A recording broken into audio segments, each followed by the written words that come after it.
This is poetry from Poetic G. Reality. This is real. One time. Check. Good evening, ladies and gents. I'm King George. I'm the owner of T.Y.I Productions. I'm the curator of Black 31 magazine. Today, I'm here with a special brother from the community. This brother is from the community of Senegal. This brother have done so many global, international things. We remember this brother from making classical music with like Styles P, Locked Up. This brother done helped develop certain stars like Lady Gaga and T.Y.I. Did so many different things. So listen, without further ado, can we please give it up for brother Akon? Let's go. No doubt, there it is. Absolutely, man, absolutely. Brother Akon, why did you decide to come out with Convict Culture Records? Well, you know, convict culture is pretty much a descendant of convict music. You know, when we first came out, it was convict music. Everything was about the music. But then we realized that it became bigger than the music. Man, we got involved in so many other things, from philanthropy all the way down to, you know, providing, you know, electricity in Africa, to building smart cities now. It's like, man, we just been following the culture in general. So convict music became literally convict culture without even thinking about it, man. So we had to rebrand. That's heavy, man. That's heavy. Yeah. And I see that you have two special brothers right now in the group Sheesh. How special is LNS and brother B.L.A.C.K? How special are these brothers? No, they super special, man. These boys, they was destined to do this. You know, they've been rapping since they was kids. You know, and then if you look at the hip hop, you know, like environment right now, there's no more groups left. I can't remember the last time I even seen a group. You know what I mean? Outside of Clips who lasted, you know, the test of time. But these guys gonna change. They're gonna change this generation, man. These super hard, super hard. That's heavy. That's heavy. And most importantly, Con, how does it feel to be a CEO of your own, you know, of your own label? How does it feel, brother? I would rather somebody else be the CEO. I ain't got no choice but to take the job. Honestly, to be honest, that's why I'm getting grooming all these boys, man. Hopefully they can take the game over, take the whole comic, you know, to a whole nother level, and I can sit back in Africa on the beach, sipping pina coladas while they run the business. I hear that, man. I hear that. I hear that. And you know, I read up on your story also. And it seems like, you know, what I understood is that you have a strong love for the brothers who have been who once went to prison, and Right. and I just want to know, honestly, you know, how was your experience in prison, and overall, how did that help inspire you to grow your company and push towards that hunger? Well, you know, convict music was created while I was locked up, you know, while I was in jail.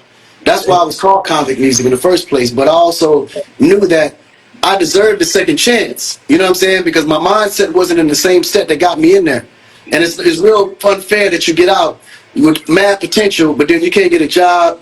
They see that felony on your convictions, and next you know they won't hire you. So I always wanted to be in a position where if ever somebody like that came to me that had an opportunity, you know, that I feel like could be exercised with talent that they may have, we wanted to get them a shot. But comic music was created for people like that came out and needed second chances at life to really make impact.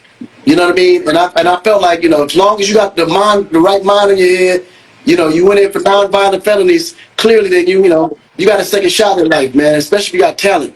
There's no way I'm going to turn you down with that. So we always open the doors for convicts coming out of jail looking for a second shot, man. So convict music was built specifically for convicts coming out looking for that second shot. That's heavy. That's heavy, brother. That's heavy. And to gear back to the group Sheesh, right? Right. Where were you at specifically on the day that they dropped Air Mattress? The day they dropped Air Mattress, I was traveling. You know, I'm always on the road. You know, I can't remember where I was at. I was doing 2-3 cities a day at that time promoting what I got going on, man. But you know, I can't even imagine, you know, like the excitement they got when they was able to leave, because you know they hadn't really traveled outside of Elkhart. You know what I mean? So that was their first time in New York, first time in Philly. You know what I mean? You know, Steve's first time in LA. Like this was a treat for them because they get to see what the world actually has to offer. And it's these opportunities that keep people out of trouble too, because now they see that there is an opportunity for them out there outside of the small town that they're from. You feel me? Absolutely, absolutely, brother. And tell the people, man, what do you love most about the culture of African people? African people, Yes. oh man, we resilient, man. You know, you can see we done took everything and the book. It's still running. It still ain't never gave up. You know what I mean? Like we like to take opportunity and take full advantage of it. You know what I mean? Because in Africa there wasn't many opportunities, and in some countries there still ain't no opportunity, man. So we appreciate everything that comes. We really take the time to thank the people that got us where we went, and we never forget the struggle. You know what I mean? Because we know it ain't easy out there. You feel me? Yes. Yes. For sure. Yes, absolutely. Now I got a question, Khan. What was your greatest memory that you remember before you got on in the music industry? What was your favorite memory that you remember, and it helped you just stream on through? I probably have my son, my Yeah. first boy, man, Ali. He actually what motivated me to start looking at life different because it wasn't about me no more. And I knew that every decision I make is gonna reflect on him. So I definitely say that was probably the greatest memory for sure. Ah, that's heavy. I love that, brother. I Yeah. love that. I love that, man. That's heavy. I heard a piece from you, and it's beautiful. It's called "It's a Beautiful Day." Right. Um, how I know that piece is very inspiring, so I don't want to ask how inspiring it is, but I want to Mhm. ask, um, when you created that sound of "It's a Beautiful Day," how does that sound and that melody tie into mental health? No, it ties into mental health in a big way, man, because you got to think people give up not realizing that they got so many blessings already around them. We're always so focused on all the negative things around us that we don't even take time to be thankful for all the great things around us. The fact that we can even walk with two legs, you know what I mean, use both hands and take a shower and move around and do certain things. You got people that's crippled, paralyzed from the neck down, that can't even get up off their seat without help. It'd be the simplest thing that we don't literally remember, like that we are gifted with. You know what I mean? So my idea is to remind you that no matter how hard, how bad you think it is, there's somebody out there that got it worse. Every day should be a beautiful day when you move like we moving, man. So always remember and thank God and appreciate the things that is around you first before you start, pouting about the things you ain't got and the places that you want to go that you ain't been. That's the truth. That's the truth, You know what brother. I'm That's the saying? truth. Yep, that's the truth. And let us all know, what do you love most about yourself? Man, I don't really think about that much. Yeah. But I do love the fact that God put me in a position to be in this position. Because I remember being on the other side. I remember the other position, what that felt like. You know what I'm saying? But what I did love about myself the most was the fact that I never fell into peer pressure. And I think when I fell into peer pressure and focused too much on what other people thought about me, I would have probably fell right back into the street for sure. Yes, yes, yes, yes. Absolutely. Man. Listen, I'm getting inspired just by this conversation, heavily. And when I think about some of the classics, right? We always talk about that classic hit that you dropped with Styles P, Right. Locked Up, right? That during that time, right? It was so special because it hit the streets in a way, right? Hmm. It hit the streets that gave people so much inspiration. And now I see that you have taken that inspiration and put that inspiration into a group called Sheesh. And when I heard Right. that song Ghetto Living, wow, that's another. What inspired that, brother? What inspired that? No, they actually inspired it. You know what I mean? They came up with the concept to sample me. You know? Okay. And the beautiful part about it is that we kind of share the same struggle in such a way, man, that that's what Yes. allows us to connect with each other. You know what I mean? But I think Yeah. that type of music and that type of feeling when you hear certain music is kind of gone. It don't exist in today's music, man. It's like everybody express differently, but they expressing through drugs and stuff, so it's hard to relate if you're a sober person or if you're not in the state of mind that they in when they made that record. So oftentimes songs come and go real quick, but songs that sticks with you, that becomes some a part of your lifestyle, something you can relate to, that hits you in the heart. Those songs never really go away, and records like Ghetto did that for people, man. And I believe if it did it for people back then, it's gonna continue to do it for people today. Absolutely. Know what I'm saying? Absolutely. Yes. Absolutely. Yes, yes, Yeah. man. Yeah, Ty? Yeah. Amazing hit. Hey, that's Amazing my hit, son right brother. here.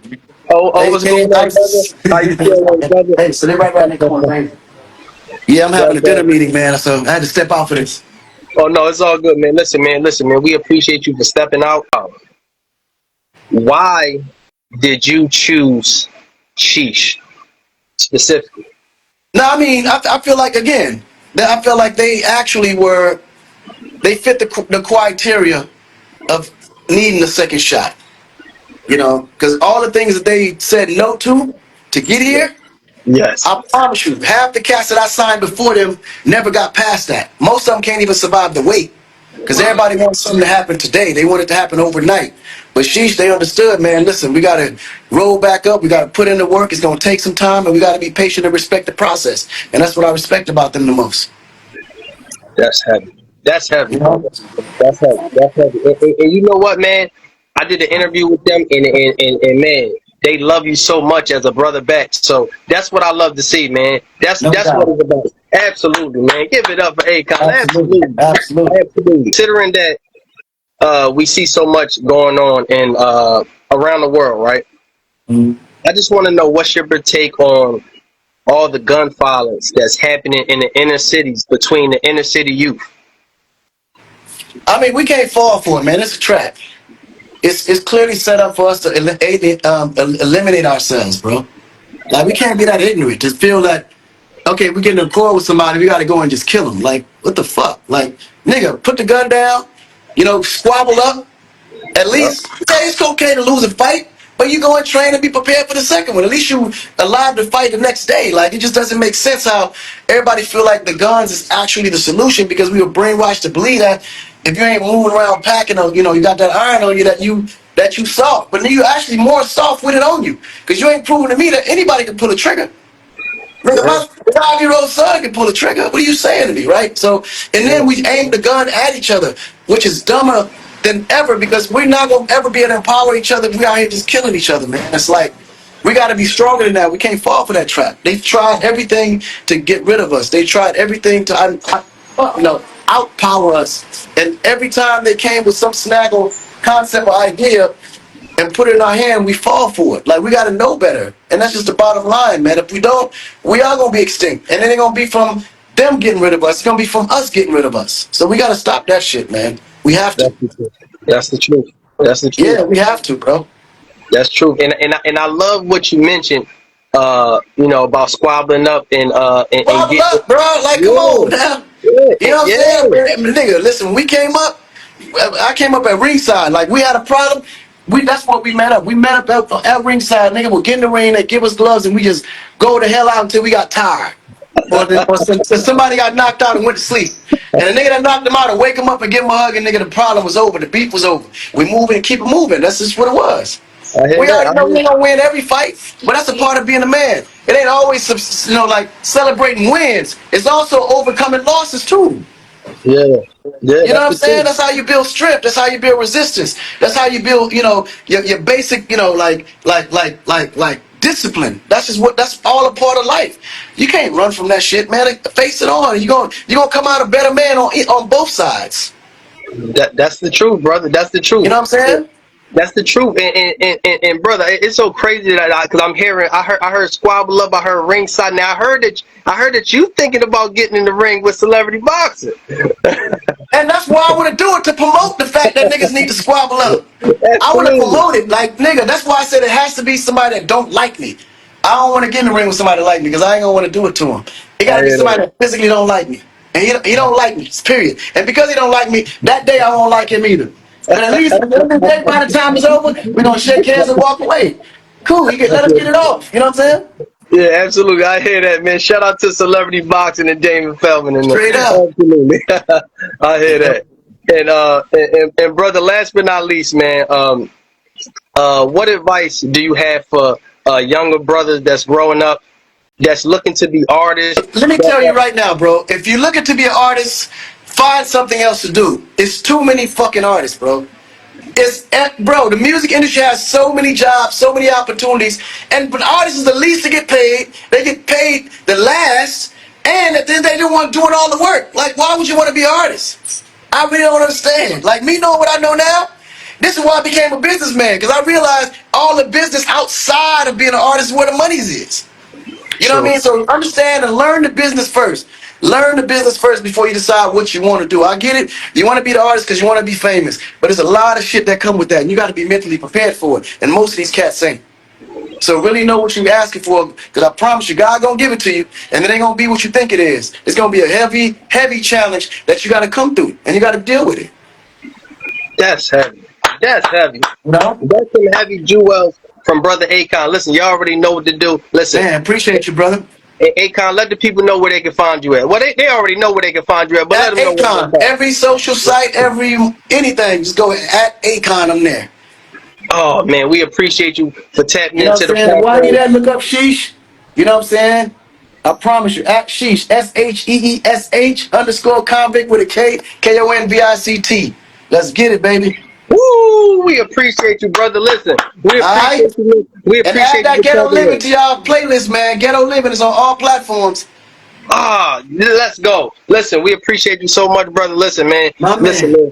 This was heavy so much. Listen, we can have your favorite artists, your favorite global international artists. We could have we could have your favorite lawyer on this joint. We could have the football coach. We could have your favorite poet. We could have the little girl with the lemonade stand down the street, or it could be you. I So love it. listen, y'all. We are the home of the champions, the platform of truth, and we are the place where we uplift man, woman, and child. Peace and love, Amen. y'all. Yeah. Amen. Peace, Appreciate you, baby. brother. Appreciate you, man. Appreciate you, brother. All right, brother. The whole world gon' know me. Cause after this song, the whole world sing the poetry. Cause after this song, the whole world gon' know me. Cause after this song, the whole world sing the poetry.